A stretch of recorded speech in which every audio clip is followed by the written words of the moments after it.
Tyler, sort of similar themes that we were talking about yesterday. Just how comfortable is this team out here today? Yeah, we're feeling pretty good. We first end and a half was a little sloppy. I don't know if maybe the boys were a little nervous first time being on TV. I'm not sure, but after we got 1 and 2, and then we really cleaned it up after that and played a solid game. So. Yeah.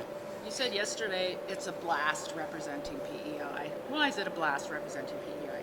I think for anybody representing any of their home provinces, it's always a blast. It's just to put the PEI colors on your back and go out and perform the way we have so far is really means a lot, and we're getting a lot of support from back home. People are becoming very, very interested because it's been a while since PEI's been 4-1 at the Brier, so we just want to keep it going. Is your phone blowing up? No, not a whole lot. I don't have a lot of friends. No, I'm just joking. What's the biggest difference for this team this year, though? Like, is there anything different you guys do for preparation or anything like that? No, I think just the experience of being here for a few years now, and everybody's just more comfortable with the atmosphere in general. We're just more prepared to play right from the get-go. We haven't done a whole lot different. We don't have a whole lot of time to play spiels on the tour, just with everybody with their work commitments and stuff. So we're just practicing at home, and I think the experience is playing a big factor in it. 28 years since PEI has made the playoffs at the Brier. Peter McDonald, Kamloops. What would it mean? 96. Yeah, 96. My first Brier. Yep. What would it mean to PEI curling to get into the playoffs and send a message to younger players that this is possible? Oh, it'd be huge. I know. I was just actually born after 96 whenever they made the playoffs, but I know growing up as a kid I always loved watching the Brier, and I was always rooting for Team PEI obviously, and to see teams doing well, for us to be able to carry that torch and kind of go above expectations, I think will hopefully motivate some of the younger people in PEI to put more effort in, train more, practice more, and hopefully we can produce some good talent in the future for years to come. Were you expecting to see PEI doing what they're doing this week? I think this week there's been a lot of upsets. If you look at kind of the world rankings and where everybody is and who they're playing against, there's been more upsets I think in this Brier at this point than any Brier I've played in. But I've seen PEI play. I've seen Tyler play, and he's a great player, and obviously he's playing really well this week, so I'm not super shocked. I know we're going to have a challenging game against them. I knew that at the beginning of the week. It's big for us now because they're ahead of us in the standings, so if we can pull them back even with us, and then we'd have that advantage by beating them, that'd be a great position for us. How's the body holding up? I mean, that's always a thing. Always a thing for me. To be honest, it's getting better for me this week. We've got some help, and I started off the week not feeling great, but it's feeling better. But this is the point of the week where you start to get a little bit of fatigue, and the mental fatigue and everything starts to set in, especially when you have these lulls in the middle of the week. The Monday, Tuesday, Wednesday of the Brier is always a challenging period.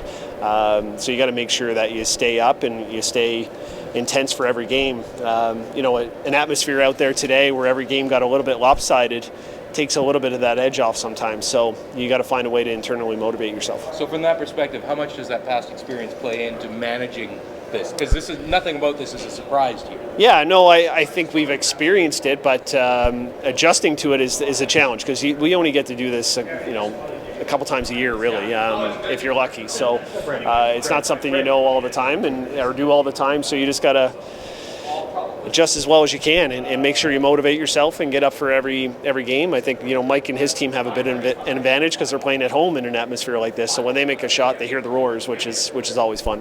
Back after that early first spot there. Yeah, we that was a really good bounce back. We were we were a little fired up. We should have had a hammer. We just one of our guys missed the house, and we were pretty fired up, and then a couple of throws that didn't account for the ice early in the game, and so that was a really good bounce back from us. We got fortunate. They made some mistakes too in the second end to give us that 3, but overall we really settled in and played a good 7 ends after that first end. That's not how you want to start a game, but fortunately we just I don't know. We're not a team that dwells on things too long, so that's good. I didn't see that from the guys. If anybody's going to dwell on it long, it would be me. Fortunately, we didn't really. It didn't. I didn't think the body language looked too bad after the first end, and we bounced back. Do you think you're working on that better now, the body language and just parking things a little better this week? I think it's a product of the guys I'm around.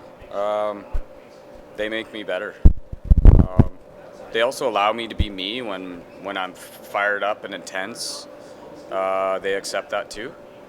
So yeah, this team is. I think they're special guys. They really allow me to be genuine Mike, and also they affect me in a way that I think I probably end up with more positive energy most of the time.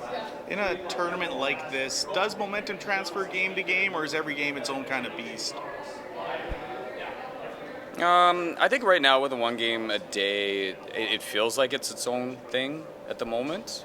We'll see though. Things are going to start getting compressed, like tomorrow.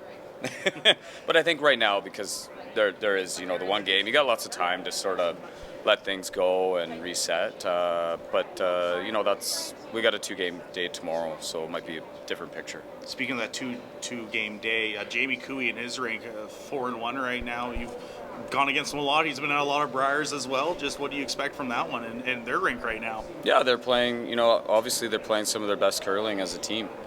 So I expect them to give us a really good game. Well, our B game's not going to do it. We'll need our A game, and if we can do that, we'll be okay. But I expect from watching, they're very comfortable right now. So we'll have to play good. 0-3 seems like an awful long time ago, doesn't it? Yeah, it was a tough opening weekend for us. We weren't where we wanted to be. We ran into some hot teams, unfortunately, and we had some really close games. Like Brad Gushue was one shot here, one shot there. Jamie Cooey played lights out. So to be back at 500 feels unreal right now.